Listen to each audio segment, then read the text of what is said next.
চট্টগ্রামের পটিয়া শহীদ জিয়া স্মৃতি সংসদ পটিয়া উপজেলা শাখা নবগঠিত পূর্ণাঙ্গ কমিটির পরিচিতি সভা ও দোয়া মাহফিল শুক্রবার বিকেলে দলীয় কার্যালয়ে অনুষ্ঠিত হয়। এতে প্রধান অতিথি ছিলেন চট্টগ্রাম দক্ষিণ জেলা বিএনপির সাবেক সিনিয়র যুগ্ম আহ্বায়ক আলহাজ এনামুল হক এনাম। উদ্বোধক ছিলেন চট্টগ্রাম দক্ষিণ জেলা শহীদ জিয়া স্মৃতি সংসদের আহ্বায়ক মাইনুল ইসলাম ছোটন। প্রধান বক্তা ছিলেন পটিয়া উপজেলার বিএনপির সদস্য সচিব খোরশেদ আলম।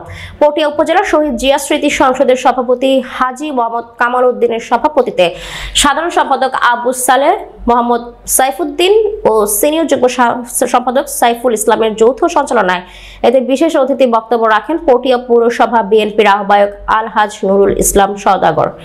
বক্তব্য রাখেন পটিয়া পৌরসভার বিএনপির সদস্য সচিব গাজী আবু তাহের, চট্টগ্রাম দক্ষিণ জেলা শহীদ জিয়া স্মৃতি সংসদের সদস্য সচিব গাজী নাসির, চট্টগ্রাম দক্ষিণ জেলা বিএনপির আহ্বায়ক কমিটির সাবেক সদস্য মেজবা উদ্দিন চৌধুরী জাহেদ, বিএনপি নেতা ইসমাইল হোসেন পটিয়া, উপজেলা যুবদলের সভাপতি ইয়াসিন আরাফাত পটিয়া, উপজেলা যুবদলের সদস্য সচিব ওহিদুল আলম চৌধুরী পিবলো, পটিয়া উপজেলা স্বেচ্ছাসেবক দলের সভাপতি ওবায়দুল হক রিকু, শহীদ জিয়া স্মৃতি সংসদের সিনিয়র সহসভাপতি নুরুল আফসার চৌধুরী, সাইফুল ইসলাম, আবু নোমান লিটন, মোহাম্মদ ওয়াসিম সহ অনেকে।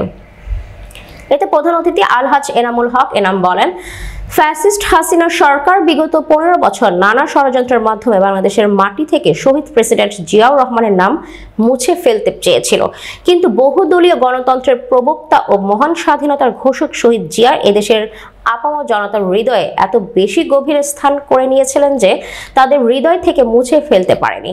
তাই এদেশে 18 কোটি মানুষের হৃদয়ে এখনো শহীদ জিয়ার আদর্শ নতুন বাংলাদেশের স্বপ্ন দেখাচ্ছে। তিনি শহীদ জিয়ার আদর্শ বাস্তবায়নের লক্ষ্যে তার নামে প্রতিষ্ঠিত স্মৃতি সংসদের নেতা কর্মীদের ঐক্যবদ্ধভাবে কাজ করার আহ্বান জানান।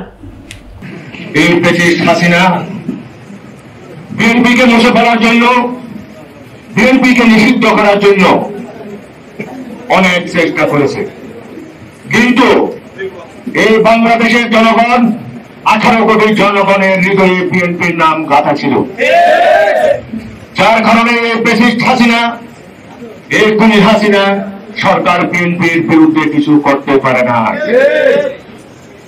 আপনারা জানেন, এই আমাদের প্রিয় নেতা বাংলাদেশ জাতীয়তাবাদী দলের ভারপ্রাপ্ত চেয়ারম্যান জনাব তারেক রহমানের ঘোষণা ছিল, যে ঘোষণার মধ্য দিয়ে আজকে জুলাই আগস্টে আপনারাই এই গণতন্ত্রকে ফিরিয়ে এনেছিলেন।